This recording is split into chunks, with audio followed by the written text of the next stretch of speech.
Hey travelers, surprise! We're going on a road trip To the town too tough to die. Tombstone, Arizona. You know it for the notorious shootout at the OK Corral. We're gonna dig up the real story, not the urban myths about Doc Holliday, Wyatt Earp, Johnny Ringo. and the rest of the notorious Tombstone legends. Don't go away, stay right there, because later we're gonna find out who is and who is not buried in Boothill Cemetery. So if you haven't already, subscribe. It costs you nothing, but it helps us keep bringing these adventures to you. So don your Stetson, partner. We're going out west. Giddy up! We nailed it.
When we set out to Tombstone for Wild West days, our plan was to video the parade, the street events, and learn about the notorious gunfight at the OK Corral. Well, once we checked in at Wells Fargo RV Park, we learned from Russ that there's a lot of stories about Tombstone, but depending on who you talk to, some are fact and some are fiction. Kind of like his coin tricks. But after a while, we got that's your souvenir here. Okay. Is it a Tombstone quarter? It is a Tombstone quarter. You have to watch it because it will disappear. I said this will disappear before I get out of the RV park. You know, one thing about Tombstone, if you come here, you will have a good time. The history, it's great. The people are great. The people that come here are great. Everyone brings me joy. You guys have a good time and enjoy yourselves. Thanks, yeah. We're headed down the road. Thank you. Thank you. Well, as usual, our plans changed. We're now on the hunt to dig deep and uncover the real stories of Tombstone. Plus, show you the top attractions and restaurants you don't want to miss when you visit the town too tough to die. You don't have to take our word for it. We went straight to the source for the authentic stories from longtime locals. Let's get started. My wife one time was talking and she says, you know, the three histories of Tombstone, they're all intermixable. She goes, you'll walk down the street and you'll hear someone tell you a story that has the archive history, the oral history, and the Hollywood history all in the same sentence, and no one looks at them like they're weird. At one point, it was known that this intersection, 5th and Allen, was the bloodiest intersection in American history. We're here with Tim Faddick. He's going to tell us all he knows about the history of Tombstone. Welcome to Tombstone. We're glad to have you folks here today. Down here at this intersection, 5th and Allen Streets, we have a couple of original Tombstone landmarks, the Crystal Palace Saloon, the Oriental Saloon on the corner right across the street from us. These places were associated with Wyatt Earp and his faction of famous Western gunfighters, men like Buckskin Frank Leslie, Luke Short, Bat Masterson, and of course everybody's favorite Doc Holliday. A lot of shootings happened at this intersection. In December of 1881, Wyatt's brother Virgil, the ex-chief of police here in Tombstone, was shot right at this intersection, right between the Crystal Palace and the Oriental, by cowboys shooting from over here on this corner, trying to get some revenge for that thing we call the OK Corral gunfight. A few months later, down here outside the Oriental, Buckskin Frank Leslie, one of the bartenders at the Oriental Saloon, shot and killed the cowboy that ran away from the OK Corral, Billy the Kid Claiborne. Only 3 people showed up for Billy the Kid's funeral here in Tombstone. He wasn't quite as famous as his predecessor. Well, we've heard a lot about this. place. Understandably. It's one of the most famous original buildings left in town. One of the most intact interiors as well. The bar, the fixtures, even the bottles of whiskey, right where they left them when they closed down in the early 1890s.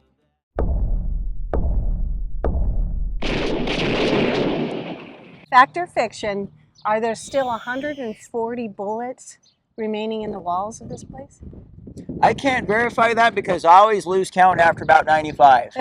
But I believe them. If they've counted them all, I believe them. There are a lot. There are a lot in there. Let's put it that way. And some stabs in the wall and some knife rips through some of the fabric and things like that. The cowboys had fun in there. They had a little more fun than they should have, and that's why the Birdcage is famous. Okay. When the Birdcage Theater closed down in 1891, when the mining boom went bust, the owners had every intention of coming back to reopen it. They locked the door and said, we'll come back when things get better. Of course, things never got better. Silver had its day and Tombstone was done. Check your guns at the bar, though. Okay. Is this entire street on the historic register? The entire town is. The whole town? The whole town is. At one time, Tombstone's population was upwards of 20,000.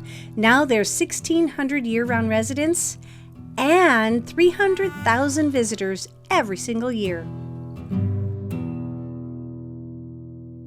We're trying to dispel all of the myths that are circulating about Tombstone. So, oh goodness, you're going to be here a long time. yeah.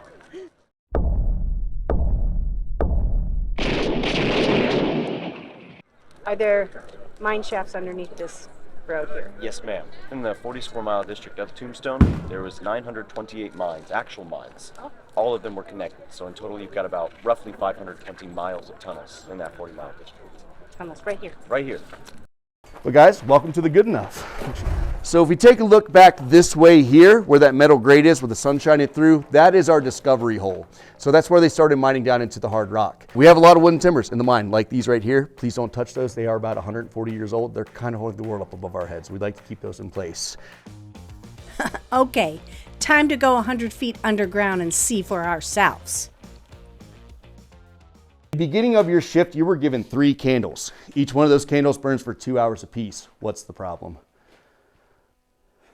10-hour shift, 4 hours total in light.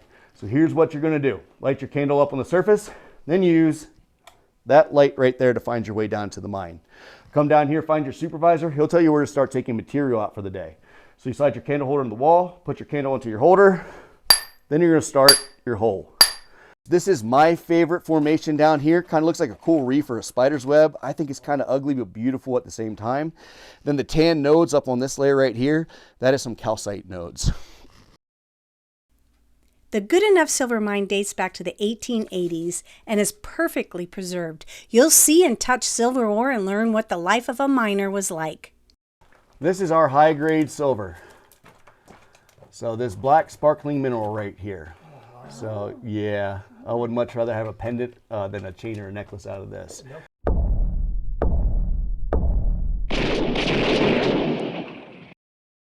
Truth or fiction?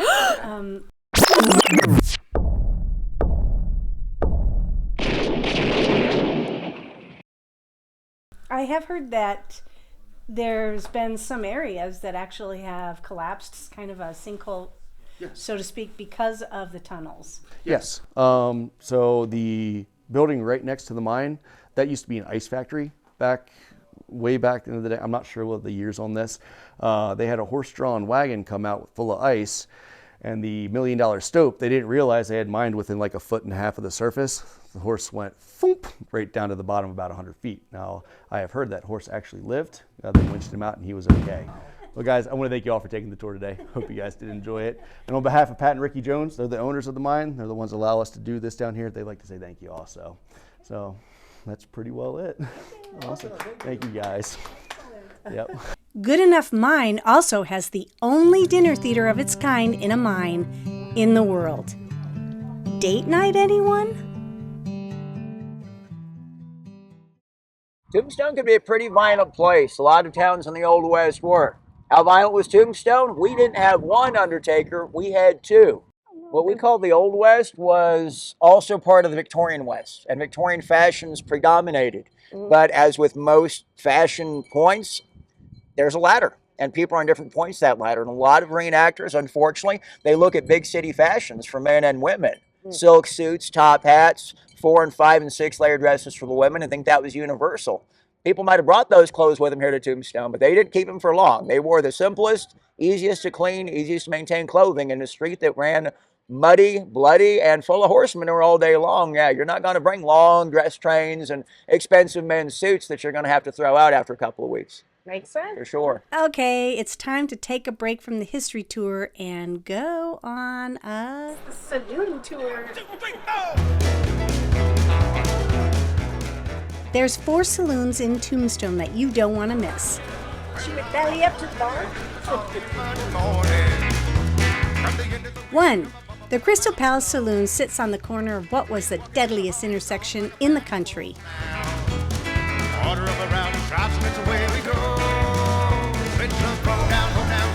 Big Nose Kate's is located on historic Allen Street and named after Doc Holliday's longtime girlfriend. No, she didn't have a big nose, but rather she stuck her nose into everybody's business.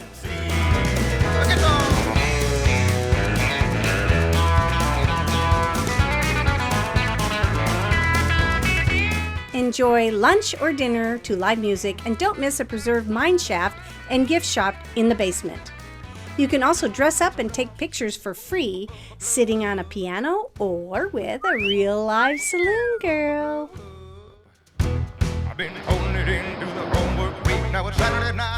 Saloon number 3 is the world-famous Oriental Saloon, a favorite hangout for Doc Holliday. Today, you can watch a family-friendly gunfight show. 4. Across the street is Longhorn Restaurant, the oldest continually operating restaurant in Tombstone.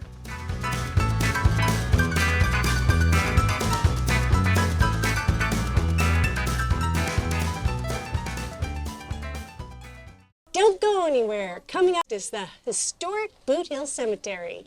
Don't forget to subscribe. Okay, if you come to Tombstone, you have to come in March for the Wild West Days, and we're with Bronco Bill Pakinkas. Okay, Bronco Bill. Everybody's got a nickname down here. Bronco Bill, you started this 16 years ago? 16 years ago, yeah. Okay, it's time to enjoy the show.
All right, back on the tour along Tough Nut Street, we walked past the Tombstone Historic Courthouse.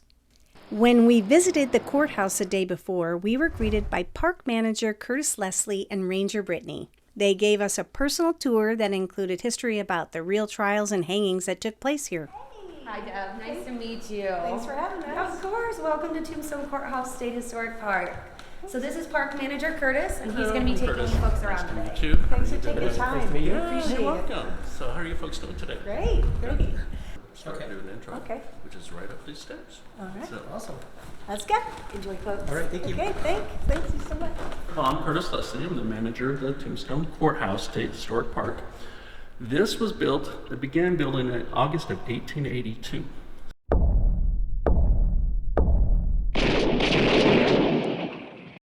Fact or fiction, is this the original courthouse for Tombstone? It's the original building built as a courthouse. 1883, a group of cowboys tried to rob the Castaneda and Goldwater store in Bisbee. 4 civilians were killed in the process of that. And so those 5 were tried here. And so they were actually sentenced to hang right outside our courtyard here. Surprisingly, only 7 people total were hung here in this location. You would have thought, like in Old West Town like this, that would have been more. So those 5 cowboys who were convicted of that robbery and that massacre, they were hung right out here, probably in this location or close to. And so that was 1884 when they were hung. Now, there was a 6th person, John Heath. He was convicted of planning the crime. He was not actually at the robbery. So John Heath was convicted of being part of that massacre, but he was only given a life sentence. The people in Bisbee were none too happy. So people in Bisbee, a group of them, and some Tombstonians came here, broke John Heath out of this jail, which would have been downstairs at the time, took him 1 block over, which would have been 2nd and Tough Nut. They hung him from a telegraph pole there. There was always some question about why they brought John Heath down here. The telegraph pole was here on this corner, but there were telegraph poles all over this town, and some actually much closer to the courthouse where they grabbed John Heath in the first place. Years of research later, we found that the reason that they brought him down here had nothing to do with the telegraph pole, but it had to do with the house that was here at the time. At this house in 1884 lived a man named William Herring, who, among other things in Arizona history, had been John Heath's lawyer. Oh. Whoa! The Tombstone Courthouse is in Arizona's State Historic Park. Step inside the 2-story 1882 Victorian building and walk through 12,000 square feet of Tombstone history. And this, of course, is where I urge everybody to start their trip to Tombstone, right here at the Visitor Center. Rat cards, maps, we all have smartphones, but they tend to lie to us. And they get turned around with old information, but the latest and best information on what's happening in Tombstone is always right here at the Visitor Center and the Chamber of Commerce right around the corner. Start at those 2 places. You'll know everything that's happening in just a few minutes. Louis Arlene's Southwest store on the corner at 4th and Allen. Back in 1881, this looked quite a bit different. This was a 2-story wooden building. The bottom floor was the saloon owned by Colonel Roderick Hafford. 2nd floor of the building was the Mojave Hotel. And on October 26, 1881, this is the corner where Wyatt, Morgan, and Virgil Earp and Wyatt's friend Doc Holliday met to go down to confront the cowboys, in what we now call the gunfight at the OK Corral. When you visit Tombstone, you walk in the same steps as the people who made it famous. We said goodbye to Tim and headed to the OK Corral. For just $10 per person, we stood beside life-size figures of the 8 gunfighters in the very spot the showdown happened. Wyatt Earp, Doc Holliday, Virgil and Morgan Earp, the McClarys, and the Clantons. In the next few seconds, nearly 30 shots will be fired. Couple of things before we get started, folks. First things first. Please, at no point during or after the presentation, try to handle our weapons. They are real, and they are dangerous.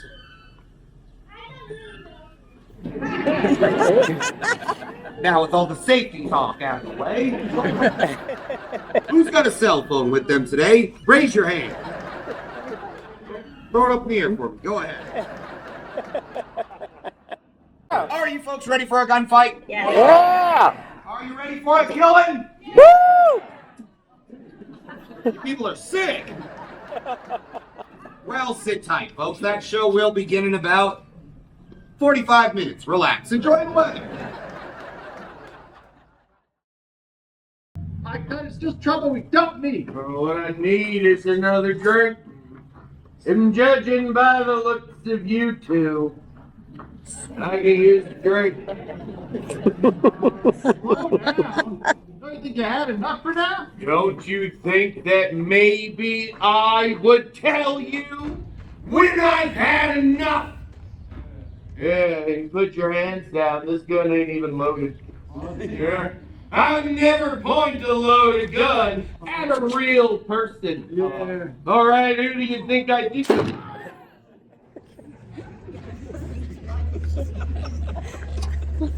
You're fired. Come on, let's go. You pervert! They were calling us horse thieves and stagecoach robbers. Well, I mean, technically, we are horse thieves. Really? And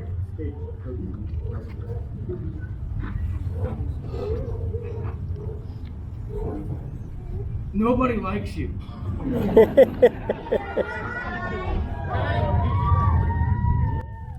We thoroughly enjoyed the family-friendly reenactment of the events leading up to 30 shots in 30 seconds that left 3 cowboys dead, Virgil and Morgan Earp wounded.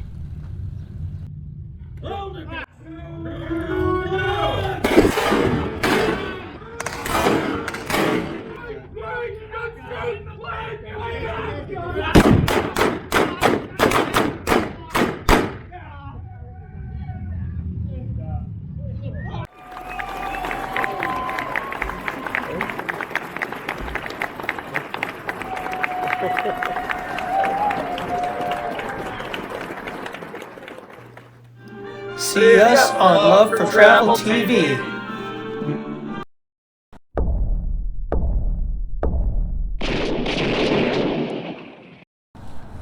Fact or fiction? Was Doc Holliday shot at the OK Corral? That one's kind of an iffy one. A lot of people say he was shot, but a lot more people say that it was just a graze of the hip from his shotgun. Nobody really knows for sure. Oh, really? Yeah. Now that is interesting. When you visit Tombstone, a must-stop is the Boothill Graveyard. We arranged for longtime local and subject expert Wayne Sorensen to tell us who's buried in the cemetery. Hey, partners! We're in Boothill Cemetery, the gift shop. We'll be hitting the cemetery in a minute, and I'm here with Wayne Sorensen. We're going to have a windy, kind of blustery day in the cemetery.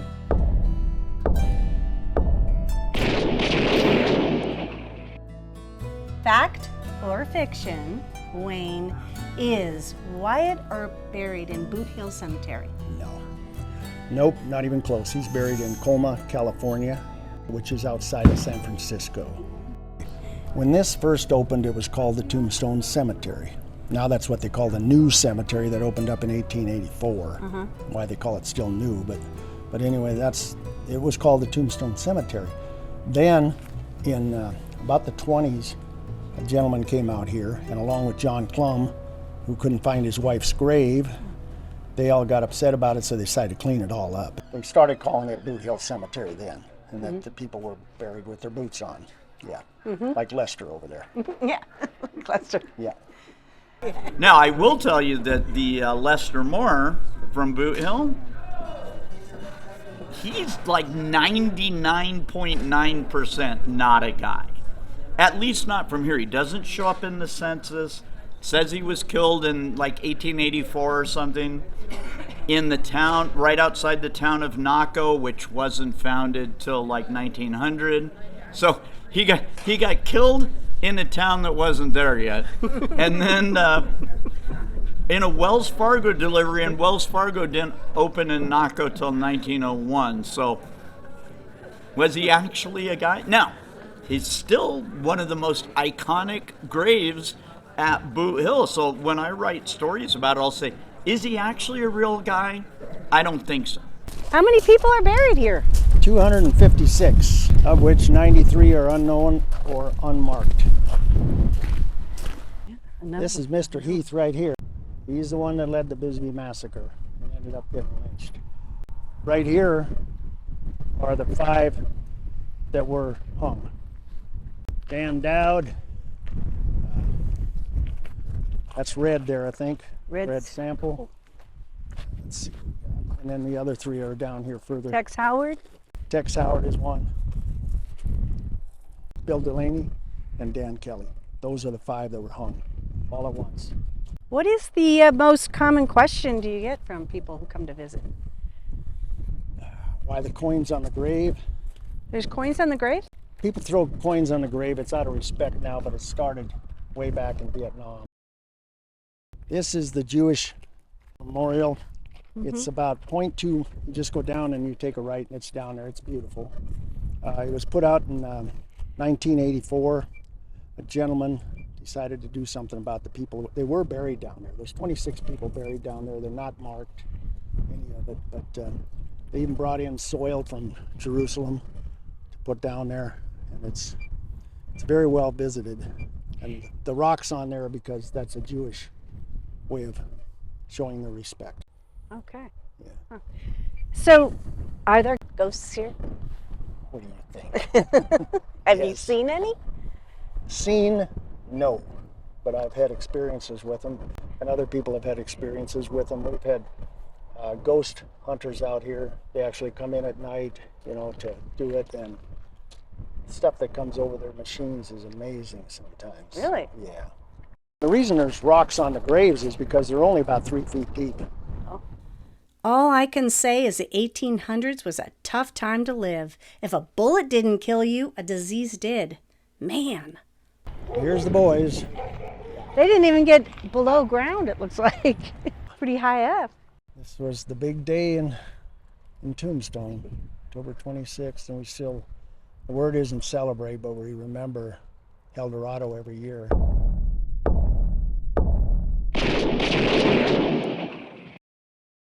Fact or fiction? Wayne, are these the original tombstones? Not even close. Not even close. They've been changed several times because, as you can see, the wear and tear from the weather in the desert will get every time. In fact, I believe it was the 40s, they had metal tombstones put up. This is Margarita. She worked at Birdcage. One night she was flirting with a guy named Billy, I can't think of his last name, but so she's flirting with him, and this gold dollar came in, saw her, and they had gotten a big old thing, and basically gold dollar stabbed her to death.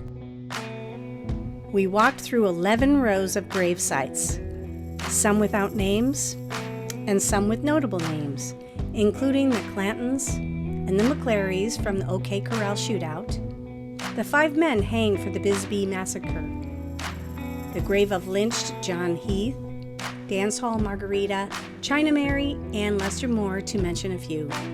The rest you'll have to see for yourself.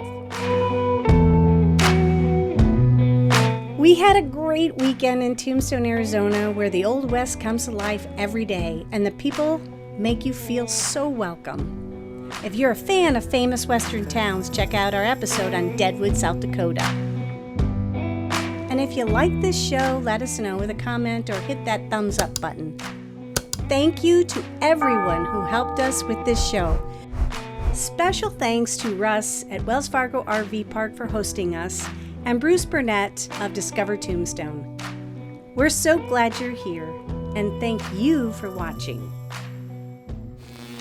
We put links in the description below to help you plan your trip to Tombstone. And until next time, Safe travels.